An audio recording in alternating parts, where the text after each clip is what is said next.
మంచినీటి సముద్రం, మరో పక్క క్షీర సముద్రం ఉన్నాయన్నమాట.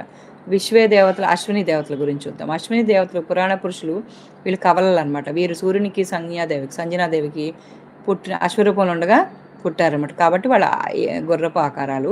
మహాభారతంలో వీరి వలన పాండురాజు పత్ని మాదిరికి మంత్ర ప్రభావం వలన నకులుడు సహదేవుడు జన్మించారు. వీరు ఆయుర్వేదాన్ని దక్ష ప్రజాపతి నుండి నేర్చుకుని ఇంద్రునికి నేర్పినట్లు చెప్తారు. వీరి సోదరు ఉష, ఆమె ప్రతిరోజు వీరిని బ్రహ్మ ముహూర్తంలో లేపుతుంది అనమాట. ఉష అంటాం కదా. ఆ తర్వాత వారు రథాన్ని అధిరోహించి తమ సోదర ఉషను ముందు కూర్చోబెట్టుకుని తూర్పు దిక్కు నుండి పడమటి దిక్కు ప్రయాణిస్తారని పురాణ వర్ణన. వీరు ప్రయాణించే రథం పేరు హిరణ్యవర్తం. అది హిరణ్యయానం అనే దోవలో వాయువేగ మనోవేగాలతో ప్రయాణిస్తుంది. ఆ రథం చాలా బృహత్తరమైంది. అది బంగారంతో నిర్మించబడింది. ఆ రథాన్ని 3 గుర్రాలు నడుపుతుంటాయి. అధ్వరాశ్వాలనే ఆ గుర్రాలు తెల్లగా నున్నగా ఎల్లప్పుడూ యవనంతో అత్యంత ఉత్సాహంతో ఉంటాయి. చిత్రమైన ఈ రథానికి చక్రాలు 3.